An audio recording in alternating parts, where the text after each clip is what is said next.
திராவிட பேச்சரங்க பார்வையாளர்களுக்கு வணக்கம். நம்மோடு பல்வேறு கருத்துக்களை பகிர்ந்துக்கிறதுக்காக மூத்த பத்திரிகையாளரும் எழுத்தாளருமாகிய அரசியல் திறனாய்வாளர் குமார் சார் அவர்கள் இணைஞ்சிருக்காங்க. வணக்கம் சார். வணக்கம். என்னங்க சார் ஆச்சு? பாமகவுல அன்புமணி தனித்து விடப்படுகிறாரா? உடைகிறதா பாமக?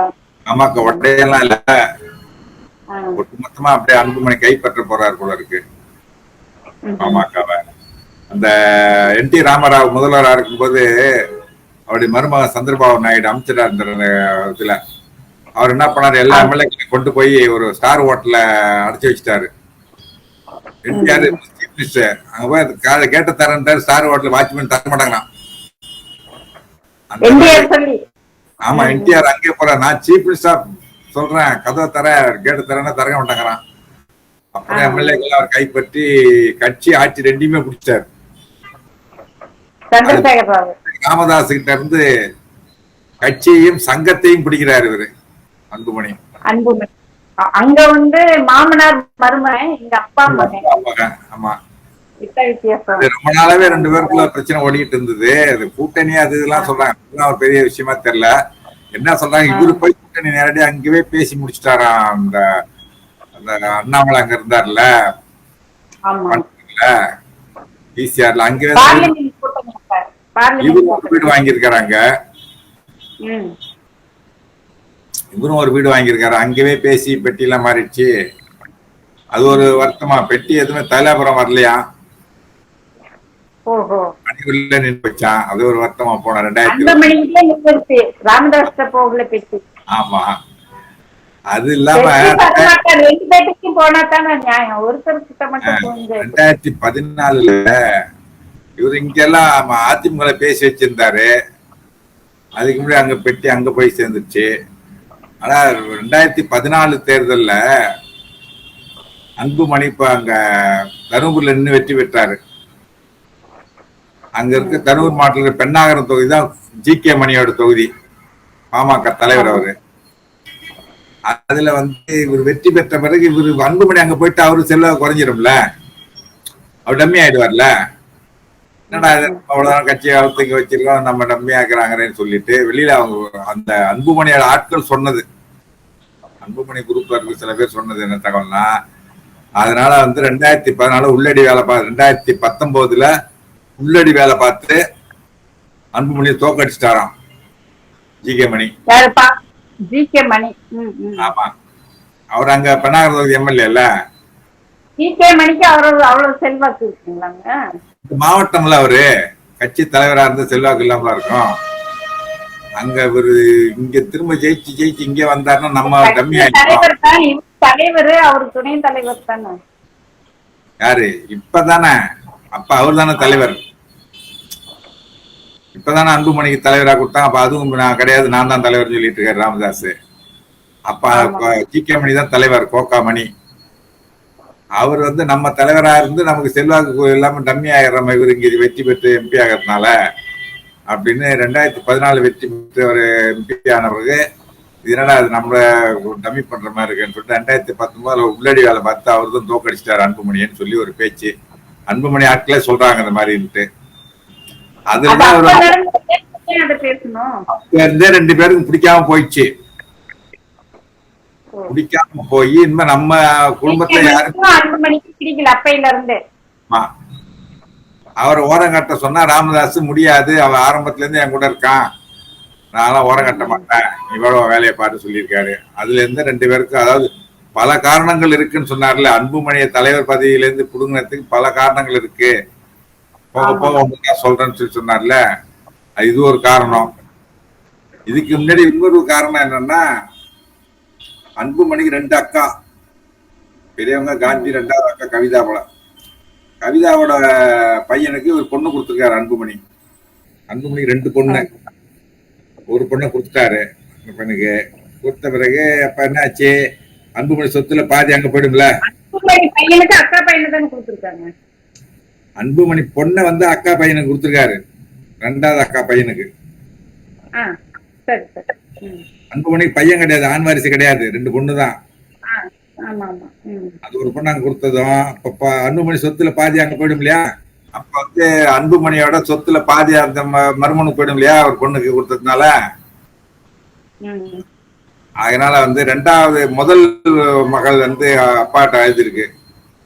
அவ வந்து இப்போ தங்கச்சி பையனுக்கு பொண்ணை கொடுத்துட்டா அவனுக்கு சொத்து சேர்ந்து போச்சு, என் பிள்ளைக்கு ஒண்ணுமே இல்லை, அரசியல் இல்லை, ஒண்ணும் இல்லை, சொத்து கொடுக்கல, என்ன அழுத உடனே சரி உங்க பையனை வந்து நான் அரசியல கொண்டாந்து பெரிய ஆளாக்கி விட்டுறேன், நீ கவலைப்படாதுன்னு சொல்லிட்டு போன மக்களவை தேர்தலில் கடலூர் மக்களவை தொகுதியில நிற்கிறதா இருந்தாங்க அந்த பையன் முகுந்தன் பரசுராமனை. அது என்ன ஆயிடுச்சு, அன்புமணியோட சொந்த மச்சான் காங்கிரஸ் அந்த தொகுதியை வாங்கிச்சு, அன்புமணியோட சொந்த மச்சான் விஷ்ணு வர்த்தனா அவர் போய் அங்க நின்ட்டாரு. சொல்லிட்டு அவர் அந்த பையன் அங்க நிக்கல. அது ஒரு பக்கம் போயிட்டு இருந்து அததான் போன டிசம்பர்ல நடந்த அந்த பையனுக்கு ஏதாவது பதவி கொண்டு வரணும்னு சொல்லி கட்சியில இளைஞர் அணி தலைவரா நியமிச்சாரு. போன டிசம்பர்ல ஒரு பொதுக்குழு நடத்தி மேடையில சண்டை ஆச்சு பார்த்தீங்கன்னா 2 பேரும் அவனுக்கு என்ன அனுபவம் இருக்கு அவனை கொண்டாந்து போடுறீங்கன்னு சொல்லி. அது தான் மருமகன் இருக்கும்போது இன்னொருத்தவனை கொண்டாந்து போடுறதான்ட்டு ஒரு கடுப்பு. அவனை ஆமா கொண்டு வரத்துக்கு ஒத்துக்கல, அதுல வெடிச்சது. அது ஒரு காரணம். கோக்காமணியை ஓரம் கட்ட மாட்டேன்னு சொல்றாரு. இப்ப என்ன இருக்குன்னா அப்புறம் தான் சௌமியா அந்த தொகுதியில தருமபுரியில குடும்பத்துல யாரையும் நிறுத்த வேணாம்னு சொல்லிட்டு யாரையோ நிறுத்தினாங்க. கடைசியில என்னாச்சு, பாஜக அழுத்தம் கொடுத்து நாங்க எப்படி ஸ்டார் கேண்டிடேட்டா நிறுத்திருக்கோம், அண்ணாமலை, எல்முருகன், அங்க கவர்னர் அந்த தமிழிசையை கொண்டாந்து நிறுத்திருக்கோம், அந்த மாதிரி நீங்க வந்து ஸ்டார் கேண்டிடேட்டா போடுங்க, அப்பதான் உங்களுக்கு வலுவான தொகுதி, பாமகவுக்கு கோட்டை, அது கோட்டை வெற்றி பெற்றுடலாம், நம்ம இதுல வந்துட்டு ஒரு 4-5 பேராச்சும் வெற்றி பெற்று இருக்கணும் பாஜக கூட்டணியில அப்படின்னு சொல்லி பாஜக அழுத்தம் கொடுக்க அந்த கேண்டிடேட்டை மாத்திட்டு சௌமியா அன்புமணியை அங்க நிறுத்தினாங்க. அதுவும் தோத்து போச்சு. அதனால கோக்காமணிக்கு இந்த முறை பெண்ணாகரம் தொகுதியில சீட்டு கொடுக்க கூடாது சட்டசபை தேர்தல்ல அப்படின்னு கொடி பிடிக்கிறார் அன்புமணி. அவர் சொந்த தொகுதி அது, அதுல வந்து கூடாதுன்னு சொல்றாரு. ஆனா ராமதாஸுக்கு அவெல்லாம் முடியாது, பெண்ணாகரம் தொகுதியில் தான் கோக்காமணி நிறுத்தி வைப்பேன், அவர் என் கூடவே இருக்கலாம், விட்டு கொடுக்க மாட்டேன்னு சொல்றாரு. அதுலதான் 2 பேருக்கும் தகராறு. அதுக்காக தான் நான் அப்படி ஒரு துரோகத்தை செய்வேனா, அப்படிலாம் செய்யறாங்களேன்னு அன்புமணி இவரு கோக்காமணி புலம்புறாரு. என்னை சுத்திருங்க, அது என்னது ஒரு கட்டேரி, என்னை சுத்திருங்க அப்படின்னு சொல்லி புலம்புறாரு. போன இந்த சித்திரை மொழியில வன்னியர் சங்க விழா நடத்தினாங்கல்ல, ராமதாஸ் இப்போ மறைமுகமா திட்டினது பூரா அன்புமணியை தான். 4 செல்போன் வச்சுக்கிற, 2 கார் வச்சுக்கிறேன்லாம் திட்டினது பூரா அன்புமணியை தான் திட்டினாரு. அது அன்புமணி பக்கத்துல உட்கார்ந்து இருந்தாரு. அதன் பிறகு மாவட்ட செயலாளர்கள் தலைவர்கள் கூட்டத்தை கூட்டினாரு மயிலாபுரத்துல.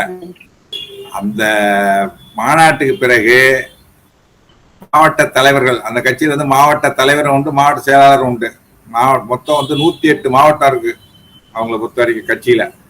108 மாவட்ட தலைவர்கள், மாவட்ட செயலாளர்கள், சிறப்பு முன்னாள் எம்எல்ஏக்கெல்லாம் பொறுத்து மொத்தம் 222 பேரை கூப்பிட்டுருந்தார் ராமதாஸ் தைலாபுரத்துக்கு. ஆனா அங்க வந்தது எத்தனை பேர்னு 16 பேர் தான். அதுல ஒரு 6 மாவட்ட தலைவர்கள் வந்திருக்காங்க. அந்த மாவட்ட தலைவர்களே 6 செயலாளர் வரல, 4 செயலாளர் தான் வந்தாங்க. அந்த 16 பேரை வச்சுக்கிட்டு இவர் வந்து ஒரு அற்புதமான ஒரு யோசனை சொல்லியிருக்காரு. இவ்வளவு நாளும் தோன்றாத யோசனை, படுத்துக்கிட்டு 50 தொகுதியில் வெற்றி பெறுவதற்கான ஆலோசனை சொல்லியிருக்காரு ராமதாஸ். வயசு அதிகமாக படுத்துக்கிட்டே 40-50 தொகுதிகளும் கூட்டணி கட்சி பலத்தின் மூலம் 40 தொகுதியிலும் வெற்றி பெறுவதற்கான யோசனை சொல்லி ஆக பாமக 90 தொகுதிகளில் வெற்றி பெறுவதற்கான யோசனைகளை சொல்லியிருக்காரு. அது அவரே சொன்னது, நான் யோசனை சொல்லியிருக்கேன் அப்படின்ட்டு. ஆக வந்து 222 பேர் கூப்பிட்டதுல 16 பேர் தான் ராமதாஸை மதிச்சு வந்திருக்காங்க. அப்ப என்னாச்சு, மத்தவங்க எல்லாம் போகக்கூடாதுன்னு அன்புமணி போகாதீங்கன்னு சொல்லிட்டாராம்.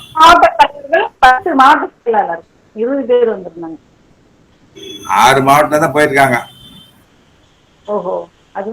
யாரும் போகல. அதுலயுமே தலைவர் போனா 2 மாவட்டத்துக்கு செயலாளர் வரலையா. கட்சி பூரா அப்ப அன்புமணி பின்னாலதான் இருக்கு. ஏன்னா அந்த டிசம்பர்ல பாண்டிச்சேரியில் நடந்த பொதுக்கூட தகராறான பிறகு வெளியில வந்து ராமதாஸ் காரு நகர விடாம சுத்திக்கிட்டு சின்னையா வாழ்கன்னு கோஷம் போட்டாங்க அன்புமணி ஆதரவாளர்கள்லாம். இவருக்கு வயசாயிடுச்சு, இன்னும் இவரை நம்பி போக முடியாது, அவருதான் அடுத்த எதிர்காலம் அப்படின்ட்டு எல்லாரும் அன்புமணி பக்கம் போயிட்டாங்க. அது போச்சுன்னா அடுத்த நாள் என்ன பண்ணாரு, மகளிர் அணி, இளைஞர் அணி, இது மாதிரி மாணவர் அணிலாம் கூட்டியிருக்காரு. அதுல மாணவர் அணியில வர கணிசமா வந்திருப்பாங்க போல இருக்கு. மகளிர் அணியில யாரும் வரல. இளைஞர் அணியில 5 பேர் வந்தாங்களாம். 5 பேர்ட்டு அந்த முகுந்தன் பரசுராமன் பேசி அனுப்பிச்சிட்டாரு. சரி, அதெல்லாம் போட்டோம், வன்னியர் சங்கம் நம்ம கஷ்டப்பட்டு உருவாக்குனதுதான் அதுவும். அதுல எத்தனை பேர் இருக்கா வராங்க பாப்போன்றதுக்காக அதை கூட்டியிருக்காரு. கட்சியும் அவரு உருவாக்குனதுதான், சங்கமும் அவரு உருவாக்குனதுதான். கட்சியும் அவரு தான், சங்கமும் அவர் தான். இப்ப கட்சி அவர்கிட்ட போச்சு, சங்கமாச்சு நம்மகிட்ட இருக்கா பாப்போன்றத இன்னைக்கு கூட்டியிருக்காரு வன்னியர் சங்க கூட்டத்தை.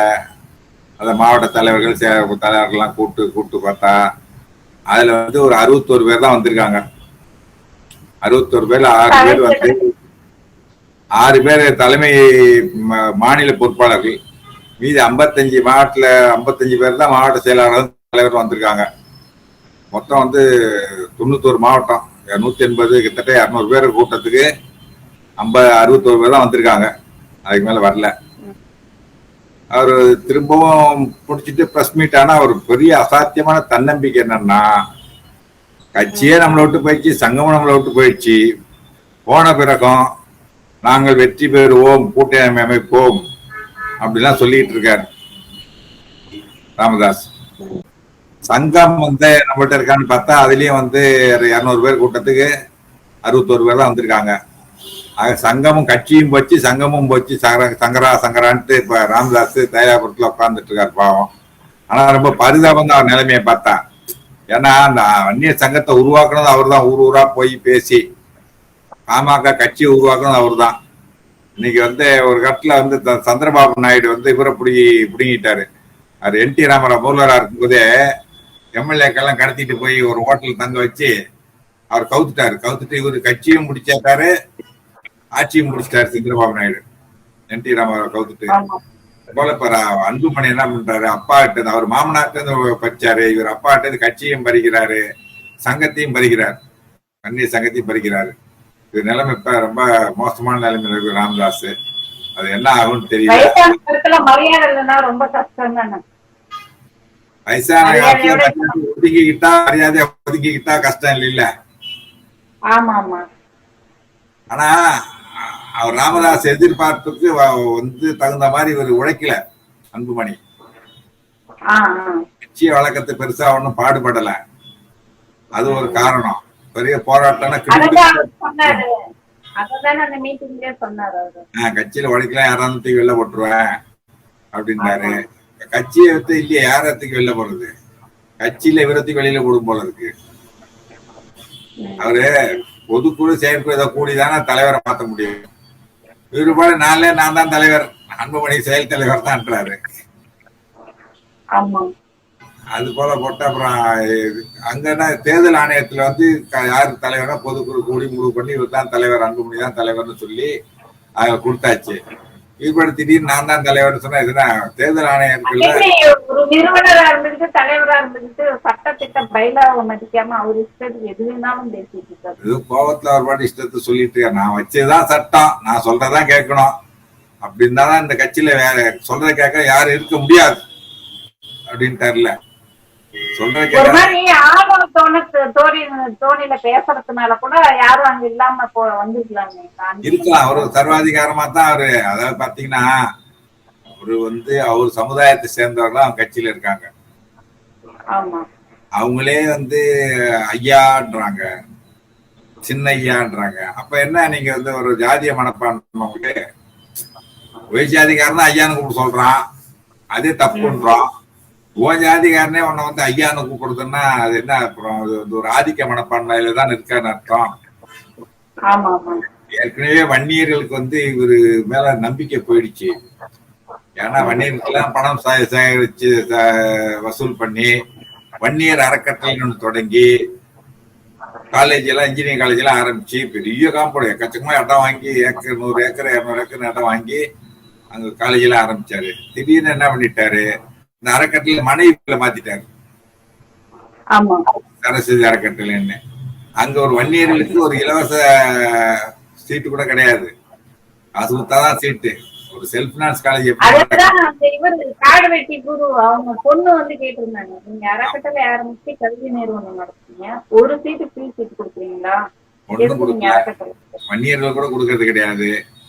அது மட்டும் இல்ல, அந்த 21 பேர் அந்த 1987 இடஒதுக்கீடு கேட்டு ஒரு வாரம் சாலை மறியல் நடத்துனாங்க எம்ஜிஆர் ஆட்சியில. ஆமா வன்னியர் சங்கம் ஒரு வலுவான சங்கம்ன்றது வெளியே தெரிஞ்சுது. மரத்தெல்லாம் வெட்டி போட்டு பாலத்தை இடிச்சு ரோட்லுக்குள்ள பள்ளம் தோண்டி போட்டு என்னென்ன இருக்குமோ எல்லாம் பண்ணாங்க. அப்ப வந்து 21 பேர் குண்டடி செத்தான் கலவரத்துல போலீஸ் துப்பாக்கி சூட்ல. அந்த 21 பேருக்கு ஒண்ணுமே செய்யல. 89 கலைஞர் வந்த பிறகுதான் சமூக நீதி தியாகிகள்னு சொல்லி அந்த குடும்பத்துக்கு 3 லட்சம் ரூபாய் கொடுத்தாரு. மாசம் 1500 ரூபாய் குடும்பத்துக்கு பென்ஷன் கொடுத்தாரு. அது இப்ப 3000 போயிட்டு இருக்கு. அது மட்டும் இல்லாம அந்த 27 பேருக்கு விக்கிரவாண்டியில மணிமண்டபம் கட்டி திறந்தார் இப்ப இருக்கிற முதலமைச்சர். ஆனா அவ்வளவு செஞ்சதுதான் திமுக. ராமதாஸ் என்ன பண்ணாருன்னா, அவர் வரும்போதே கட்சி ஆரம்பிக்க என்ன சொன்னாரு, சங்கத்திலோ இல்ல கட்சியிலோ நான் எந்த பொறுப்பும் ஏற்க மாட்டேன், தாய் மீது சத்தியம். எங்க இந்த கட்சியில யாருமே அரசியலுக்கு என் குடும்பத்துல வரமாட்டாங்க, அப்படி யாராவது வந்தாலும் என்னை முச்சந்தில் நிறுத்தி சவுக்கால் அடியுங்கள்.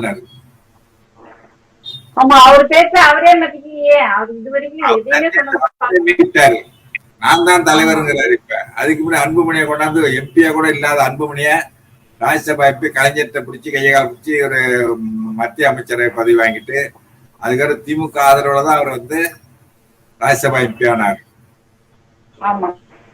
அது போல இப்ப 2004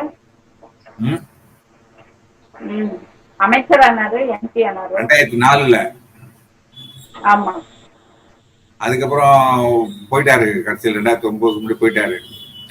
இந்த மாதிரி அவர் எப்பவும் என்ன பண்ணுவாரு, கூட்டணியில சேர்ந்தா தேர்தல் முடிஞ்ச உடனே கூட்டணி விட்டு ஓடிடுவாரு. போயிட்டு அதுக்கப்புறம் எங்க ஆதாயம் அதிகமா கிடைக்குதோ அந்த கட்சிக்கு போவாரு. கொள்கையே கிடையாது, குடும்பம் தான் கொள்கை, குடும்பத்தை முன்னுக்கு வர்றதுதான் கொள்கை. அப்படி கொண்டு வந்து கடைசியில பெத்த மகனே வந்துட்டு விடத்துக்கு வெளில போட்டுருவாரு போற பக்கம் பத்த கட்சி விட்டு.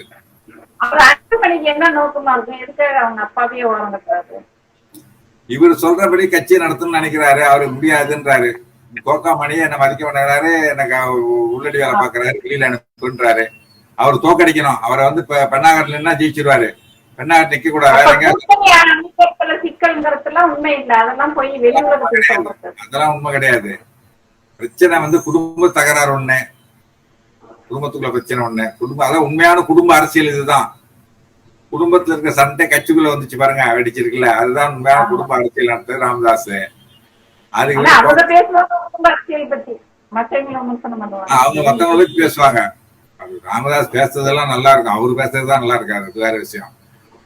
அது போல அவர் வந்து எதாவது சொல்லுவார், கார் உள்ளவரை கடல் உள்ளவரை பார் உள்ளவரை பைந்தமிழ் உள்ளவரை திராவிட கட்சியில கூட்டணி கிடையாது. எத்தனை தடவை சொல்றது, எழுதி கையெழுத்து போட்டு தட்டுமா அப்படின்னு கேட்டவரு கடைசியில அடுத்த ஒரு மாசத்துல போய் அதிமுக கூட்டணி வச்சாரு. அவர் சொல்றது பூரா அந்த தண்ணியில எழுதி வைக்கணுமாங்க, அது கூட பரவாயில்ல, காத்துலதான் எழுதணும். ராமதாஸ் சொல்றலாம் அவர் எந்த வாக்குறுதியும் வந்து உருப்படியா எடுத்துட்டு போக மாட்டாரு. ஒரு தலைவரா இருந்துட்டு தொண்டர்களுக்கு உண்மையா இருக்க மாட்டேங்கிறாரு, பொய்யா பேசுறாரு, மக்கள் பொய் சொன்னாதான் தான் குடும்பத்தை முன்னும் கொண்டு வர முடியும். வேற கோடீஸ்வர குடும்பம் ஆகி போச்சு இல்ல, ஒரு ஆட்சியில் இல்ல. ஒரே ஒரு முறை ஒரு 5 வருஷம் அமைச்சரா அந்த மத்திய அமைச்சர்ல இருந்துட்டு இப்ப எங்கேயோ போயாச்சு அந்த குடும்பம். அதான் CN ராமமூர்த்தி கேட்டீங்கன்னா சொல்லுவாரு, எத்தனை கோடியில அப்படின்னா 125 கோடியில பங்களாவா, 4 காரா, 30 கார் இருக்குன்றாங்க CN ராமமூர்த்தி சொல்றாரு. அவருக்கு தெரிஞ்சிருக்கலாம், அந்த நெருக்கமானவர் தானே, அந்த சமுதாயத்துல சேர்ந்தவர், ஒரு தலைவர் அவரு. அவர் சொன்னா சரியாதான் இருக்கும். அதனால வந்து இப்ப என்னன்னா திமுக தான் இவ்வளவு செஞ்சது. பிற்படுத்தப்பட்டவர்கள இவங்க ஒரு 108 ஜாதிகள், அது பெரும்பான்மை ஜாதி வந்து வன்னியர் சமூகம், அவங்கள சேர்த்து 20% உள்ஒதுக்கீடு கொடுத்தார், மிகவும் பிற்படுத்தப்பட்டவர்னு. அது வந்த பிறகுதான்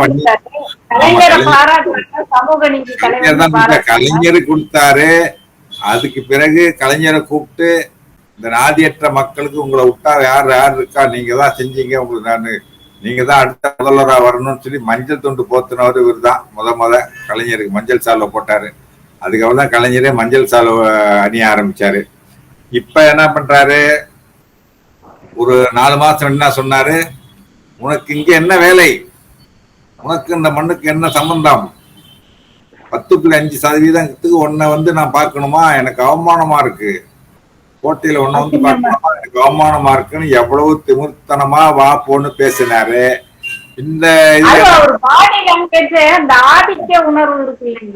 பேசுறவரு அதாவது இப்ப என்ன சொல்றாரு, தம்பி ஸ்டாலின் இந்த ஊமை மக்களுக்கு உங்களை விட்டா வேற யாரு இருக்கா அப்படின்னு இப்ப பேசுறாரு. காரியம் ஆகணும்னா ஒரு பேச்சு, இல்லைன்னா ஒரு பேச்சு. ஒரு முதலமைச்சரை என்னதான் பெரிய தலைவரா இருக்கட்டும், வயசு கூட இருக்கட்டும், ஒரு முதலமைச்சர் அவரு மக்களால் தேர்ந்தெடுக்கப்பட்டவரு, அவரை எப்படி பேசணும், பாப்போன்னு பேசலாமா? உன்னை நான் கோட்டையில பாக்கணுமா, அவமானமா இருக்குன்னா ஏன் போற? இன்னைக்கு அன்னைக்கு கலைஞர்கிட்ட போயிட்டு அன்புமணிக்கு அமைச்சர் பதவி, மத்திய அமைச்சர் பதவி வாங்கும்போது அன்னைக்கெல்லாம் அவமானமா இல்லையா? அப்ப நல்லா இருந்ததா? இன்னைக்கு மட்டும் எப்படி திடீர்னு இந்த ஊமை மக்களுக்கு உங்களை விட்டா வேற யாரு இருக்கா செய்யறதுக்கு? தம்பி ஸ்டாலின் சொல்றாரு, அவர் அன்புமணி இருந்துட்டு ஸ்டாலின் எங்களுக்கு துரோகம் பண்ணிட்டாரு, அவராலதான் எங்களுக்கு சொன்ன வாக்குறுதி அவர் நிறைவேற்றவே இல்லை. நம்ம ஒண்ணு சொல்றாரு, அவர் ஒண்ணு சொல்றாரு. அப்பா பிள்ளைகிட்டே பாருங்க, கான்ட்ரடிக்ஷனா இருக்கு. அவர் கலைஞர் இருந்தா நேரம் எங்களுக்கு 10.5 கொடுத்துருப்பாரு, ஸ்டாலின் தான் கொடுக்க மாட்டேங்கிறாரு அப்படின்னு சொல்லி அவர் சொல்றாரு. இவர் தம்பி ஸ்டாலின் உங்களை விட்டா இந்த ஊமை ஜனங்களுக்கு யாரு இருக்கா செய்யறதுக்கு, நீங்க தான் செய்யலாம் அப்படின்னு கேக்குறாரு. ஆக ஒருத்தங்க நீ அதாவது ஏதோ ஒரு பிச்சைக்காரன் பிச்சை கேட்டானா, மருமக பிச்சைலாம் இல்ல போப்பானாலாம், நீ யாரு சொல்றதுக்கு, நீ வாப்பா நான் சொல்றேன் பிச்சை இல்ல போனாலாம். மாதிரி இவங்க அப்பா பிள்ளைக்குள்ள சண்டை போட்டுட்டு நீ ஸ்டாலினை ஆதரிக்கிறியா, ஸ்டாலின் முதலமைச்சர் ஸ்டாலின் கெஞ்சிரியா, நான் ஸ்டாலின் துரோகம் பண்ணாருன்னு சொல்றேன். உண்மை என்னன்னா 5% செல்லாது, தரவுகள் கிடையாது, செல்லாதுன்னு உச்ச நீதிமன்றம் சொன்னப்ப அந்த தீர்ப்பு வந்த பிறகு அன்புமணி என்ன சொன்னாரு, தமிழ்நாடு அரசு சிறந்த வழக்கறிஞர்களை வச்சு உச்ச நீதிமன்றத்தில் வாதாடிச்சு, அதை நான் குறை சொல்ல மாட்டேன், அப்படி வாதாடியும் நமக்கு வெற்றி கிடைக்கல இந்த வழக்குல அப்படின்னு சொன்ன அதே இன்னைக்கு ஸ்டாலின் துரோகம் பண்ணிட்டாருங்கிறாரு. என்னையா துரோகம் பண்ணாரு சொல்ல வேண்டியதானே? அதாவது பாஜகவில எப்படியாவது அந்த கூட்டணியில இருந்துகிட்டு ஒரு ஒன்றிய அமைச்சர் பதவி வாங்கிட முடியாதா அப்படிங்கிறதுக்காக, பாஜக மனம் குளிரணுங்கிறதுக்காக ஸ்டாலின் துரோகம் பண்ணிட்டாரு அப்படி இப்படிலாம் பொய்யா அள்ளிட்டு இருக்காரு. கட்சி நிலைமை ரொம்ப பரதாம. ஏற்கனவே வன்னியர்கள்லாம் அந்த கட்சியை நம்பல, ராமதாஸ் அன்புமணி.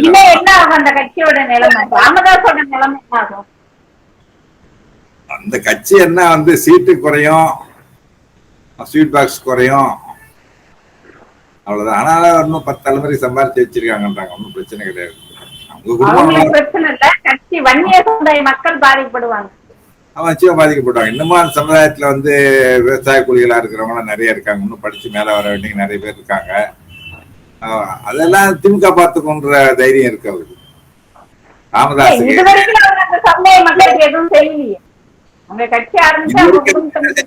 வரைக்கும் அவங்க செஞ்சாங்க, இது வரைக்கும் திமுக தான் செஞ்சிட்டு இருக்கு. அதனால நம்ம வளர்த்துக்கும் நம்ம சமுதாயத்தை திமுக வளர்க்கும் அப்படின்ற நம்பிக்கை ராமதாஸுக்கு இருக்கு. அதனாலதான் அவரை மட்டும் பார்த்து குடும்பத்தை மட்டும் பார்த்துட்டு இருந்தாரு. இப்ப குடும்பம் அவரை கையை விட்டு வைக்கும் போல இருக்கு. மகனே கட்சியும் தங்கத்தையும் விட்டு பறிச்சுட்டு போயிடுவார் போல இருக்கு. ரொம்ப பரிதாபமான நிலைமை தான் ராமதாஸ். பாவம், நமக்கே வருத்தமா இருக்கு. அதாவது 9க்கு முன்பு வரைக்கும் எந்த கூட்டணி வெற்றி பெறும்னு பார்த்தா அந்த கூட்டணி போய் சேர்ந்துப்பாரு. நாங்கள் இருக்கும்படிதான் வெற்றி பெறும், எங்களுக்கு தான் வெற்றி கூட்டணி சொன்னாரு. 2009 ஓகே அடி விழுந்துச்சு. அதுக்கப்புறம் எழுந்திருக்கல. இது வரைக்கும் எந்த கூட்டணியில சேர்த்தாலும் ராமதாஸ் கட்சி எந்த கட்சியில கூட்டணி சேர்த்தாலும் அந்த கூட்டணி ஆமா. அதனால வந்து இனிமேலாம் அந்த மாதிரி ஏத்தாளமெல்லாம் இப்ப 2019 இருந்து திமுக கூட்டணி தவிர மத்த எந்த கட்சி கூட்டணி போட்டாலும் தோல்வியை தான் தள்ளிட்டு இருக்கு மக்கள். ஆமா. திமுக கூட்டணி போறாங்க. இப்ப இவரு தலைவரான பிறகு தொடர்ந்து வெற்றி வெற்றி தவிர வேறு இல்லைன்னு போயிட்டு இருக்காரு முதலமைச்சர் ஸ்டாலின். ஆமா.